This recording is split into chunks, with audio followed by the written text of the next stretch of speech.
So I'm Nicolas Servel, the Director of MSc Entrepreneurship and Innovation at Schema. So by joining the MSc Entrepreneurship and Innovation at Schema, you're going to be able to truly experience the life of an entrepreneur, both in class and outside of the class. So inside the class, for the people who join with an entrepreneurial idea, they're going to be able to work on this idea throughout the entire year, and they will apply all the teaching to their business idea. For example, they can work on finance, marketing, building a business plan on their idea, as opposed to learning in theory. So that's for the people who've got their idea. But people who don't come with an idea, they're going to be able to really also experience the life of an entrepreneur by working with existing startups. So for example, in startup support, all the students will work with all the startups which are incubated on the incubators which are close by our campuses.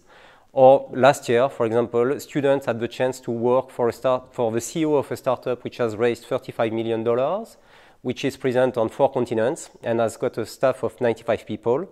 They could also work for entrepreneurs who started their company 12 years ago, and the company is now turning over 20 million euros, and they've got the goal to double this turnover within the next 2 years.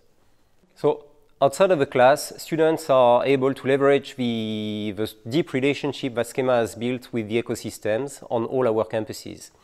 So for example, there's plenty of startup contests happening throughout the year.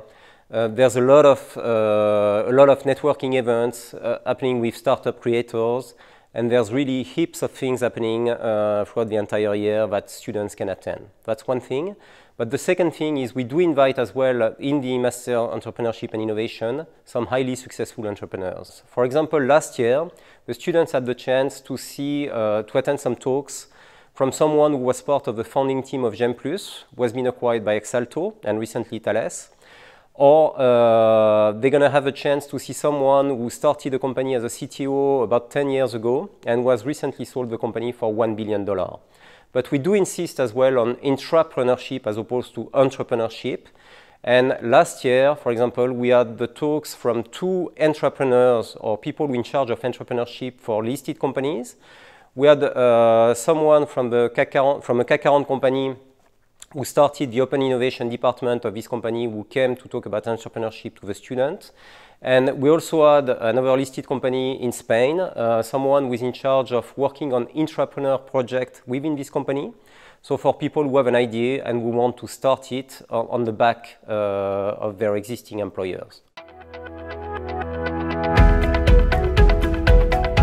So each year, we've got roughly 15% of the students who decide to launch their company right after the MSc. The remaining 80%, they're interested in launching their company a few years after the MSc, but they do prefer to start by either working for a startup, joining an incubator, working for acceleration programs, or working in consulting for companies who are specialized in innovation or advising startup creators.